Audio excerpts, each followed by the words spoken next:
اعوذ باللہ من الشیطان الرجیم بسم اللہ الرحمن الرحیم۔ شروع اللہ کے بابرکت نام سے جو نہایت مہربان اور رحم فرمانے والا ہے۔ زنا ایک بہت ہی بڑی لعنت ہے۔ زنا کی بے شمار اقسام ہیں، جیسا کہ ایک مرد کسی عورت کے ساتھ بدکاری کرے تو یہ زنا کہلاتا ہے۔ اگر مرد کسی عورت کو چھو لیتا ہے، وہ عورت اس کی بیوی نہیں ہے تو اس کو بھی زنا ہی کہیں گے۔ اس طرح کسی غیر عورت کو دیکھنے سے آنکھوں کا زنا ہوتا ہے۔ زنا کرنے والے کو دنیا میں ہی سزا بھگتنا پڑتی ہے۔ اس کے ساتھ ساتھ آخرت میں بھی اللہ تعالیٰ نے زنا کرنے والے کے لیے سخت سزا مقرر کی ہے۔ زنا کے بارے میں قرآن اور حدیث کے کیا کیا احکامات ہیں، ہم ان میں سے چند احکامات سے آپ کو آگاہ کرنے والے ہیں۔ کن کن عورتوں پر زنا کی سزا عائد نہیں کی گئی ہے، ایسی کون سی عورتیں ہیں جن پر زنا ظاہر بھی ہو جائے لیکن ان پر کوئی شریعت نے سزا لاگو نہیں کی ہے۔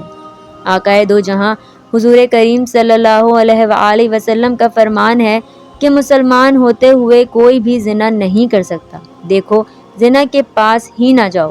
اگر زنا کرنے والا شادی شدہ ہے تو کھلے میدان میں اس کو پتھر مار مار کر مار ڈالا جائے۔ اگر کمارا ہے تو اس کو 100 کوڑے مارے جائیں۔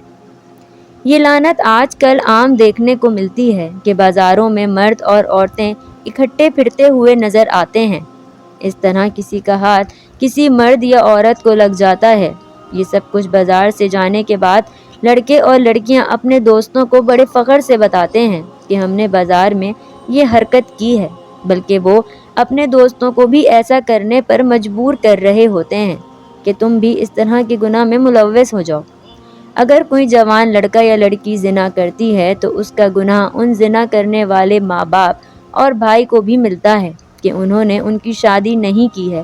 جو ماں باپ اپنی اولاد کی جلد شادی نہیں کرتے ہیں تو ایسے ماں باپ سے قیامت کے دن اللہ تعالیٰ حساب مانگے گا کہ انہوں نے اپنی اولاد کی شادی جلد کیوں نہیں کی ہے۔ اگر وہ اپنی اولاد کی شادی جلد کر دیتے تو شاید وہ اس طرح کے گناہ میں ملوث نہ ہوتے۔ قرآن پاک میں اللہ تعالیٰ کا فرمان ہے کہ پاک دامن لڑکیاں پاک دامن لڑکوں کے لیے ہیں۔ اس سے مراد ہے کہ آپ جس طرح کے ہیں اللہ تعالیٰ آپ کو بیوی بھی اسی طرح کی عطا کرے گا۔ اگر آپ اچھے اور نیک ہیں تو اللہ تعالیٰ آپ کو بیوی بھی نیک عطا کرے گا۔ اگر آپ برے ہیں تو اللہ تعالیٰ آپ کو بیوی بھی آپ جیسی ہی عطا کرے گا۔ زنا ایک ایسی لعنت ہے جس میں انسان گناہگار تو ہو ہی جاتا ہے، لیکن اس کے ساتھ ساتھ انسان بے شمار بیماریوں میں بھی مبتلا ہو جاتا ہے۔ مثلاً ایڈز، کینسر جیسی بیماریوں میں زنا کرنے والے مبتلا ہو جاتے ہیں۔ جو انسان برے کاموں میں لگ جاتا ہے تو وہ اللہ تعالیٰ کی عبادت سے بھی دور ہو جاتا ہے۔ زناکار کی سزا اس زناکار کی بہن، بیٹی، ماں یا پھر اس کو کسی رشتہ دار کی صورت میں مل کر رہتی ہے۔ امام شافعی سے مروی ہے کہ زنا ایک ایسا قرض ہے کہ زنا کرنے والے اپنے آپ پر قرض لیتے ہیں جو ان کو ان کی بہن بیٹی کی صورت میں ادا کرنا پڑتا ہے۔ اس کا مطلب یہ ہے کہ جو بھی زناکار ہوتا ہے اس کی بیٹی یا پھر بہن بھی زناکار ہی ہوتی ہے، ان سے بھی کوئی بدکار کرتا ہے۔ زنا ایک بہت ہی کبیرہ گناہ ہے، اس سے خود بھی بچیں اور دوسروں کو بھی اس گناہ سے بچائیں۔ اگر آپ نے اپنی بدکاری کی کہانی کسی بھی دوست کو بتاتے ہیں تو اس کے جی میں بھی ایسی حرکت کرنے کے لیے خیال آئے گا۔ اگر اس نے ایسا کیا تو آپ بھی برابر کا گناہ حاصل کریں گے، کیونکہ اس نے آپ کو غلط کام کرنے کی طرف مائل کیا ہے۔ قرآن و حدیث میں زنا کے بارے میں بتایا گیا ہے کہ زنا کے قریب بھی نہ جاؤ، یہ بہت ہی بڑی لعنت ہے، یہ بے حیائی اور بہت ہی برا کام ہے۔ اللہ تعالیٰ فرماتا ہے کہ زنا کرنے والے کو 100 کوڑوں کی سزا دو، چاہے وہ عورت ہو یا پھر مرد ہو۔ اللہ تعالیٰ نے نبی حضرت محمد صلی اللہ علیہ وآلہ وسلم کا فرمان ہے کہ زناکار عورت اور مرد کو سنگسار کر دیا جائے۔ یہ اللہ تعالیٰ کی طرف سے ان پر مقرر کی گئی سزا ہے۔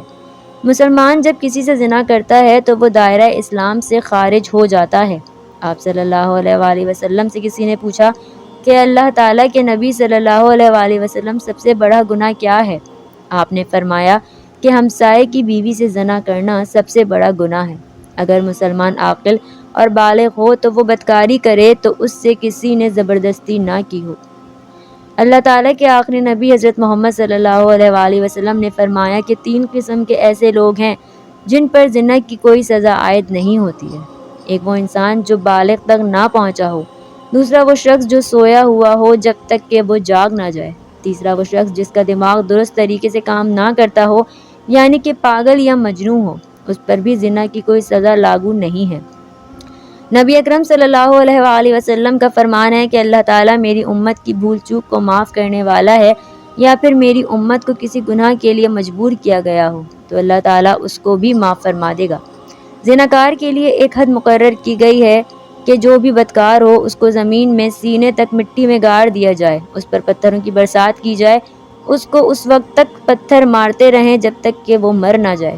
اللہ تعالیٰ کا ارشاد ہے کہ جب ایسا کیا جائے تو وہاں ایک ایمان والوں کی جماعت بھی ہونی چاہیے۔ یہ سزا دونوں مرد اور عورت کے لیے برابر مقرر کی گئی ہے۔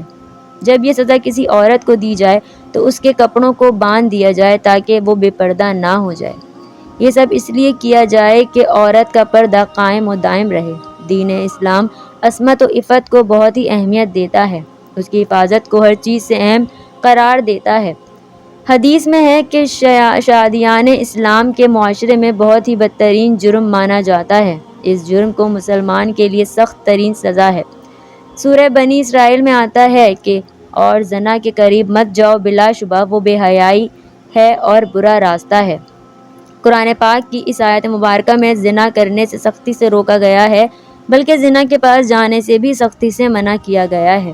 حضرت عبداللہ مسعود رضی اللہ تعالیٰ عنہ سے مروی ہے کہ میں نے ایک دفعہ آقا دو جہاں صلی اللہ علیہ وآلہ وسلم سے دریافت کیا، یا رسول اللہ صلی اللہ علیہ وآلہ وسلم، دنیا میں سب سے بڑا گناہ کون سا ہے؟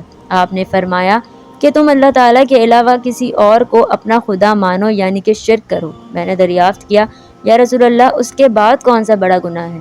آپ صلی اللہ علیہ وآلہ وسلم نے فرمایا کہ تم اس ڈر سے اپنی اولاد کو ختم کر دو کہ تمہارے پاس اس کو کھلانے کے لیے کچھ نہیں ہے، بلکہ انسان کو رزق دینے کی ذمہ داری تو اللہ تعالیٰ نے خود لی ہے۔ اس کے بعد میں نے پوچھا کہ یا رسول اللہ اس کے بعد کون سا بڑا گناہ ہے؟ آپ صلی اللہ علیہ وآلہ وسلم نے فرمایا کہ اس کے بعد بڑا گناہ یہ ہے کہ تم اپنے محلے میں کسی دوسرے مرد کی بیوی کے ساتھ بدکاری کرو۔ اسلام کے شروع میں مسلمانوں کے لیے زنا کی یہ سزا مقرر کی گئی تھی کہ شادی شدہ بندے کو ساری زندگی گھر میں کسی کمرے میں بند کیا جاتا تھا۔ اگر کوئی کنوارا لڑکی یا پھر لڑکا زنا کر لیتا تھا تو ان کو زنجیروں میں باندھ دیا جاتا تھا یا پھر ان کو کوئی چھوٹی موٹی سزا دے کر معاف کر دیا جاتا تھا۔ قرآن پاک میں اللہ تعالیٰ فرماتا ہے، اور جو عورتیں زنا کریں تو ان پر 4 مردوں کی گواہی طلب کرو، پھر اگر وہ گواہی دے دیں تو ان عورتوں کو گھروں میں بند کر دو تا وقت ان کو موت آ جائے، یا اللہ تعالیٰ ان کے لیے راستہ بیان کر دے۔ اور تم سے جو لوگ زنا کریں تو ان کو ڈانٹ ڈپٹ کر ایسی اذیت پہنچاؤ، پس اگر وہ توبہ کر لیں اور ٹھیک ہو جائیں تو ان کو کچھ نہ کہو، بے شک اللہ تعالیٰ توبہ قبول کرنے والا اور بہت رحم کرنے والا ہے۔ اللہ تعالیٰ سے دعا ہے کہ اللہ تعالیٰ ہم سب کو بدکاری سے بچائے رکھے، آمین۔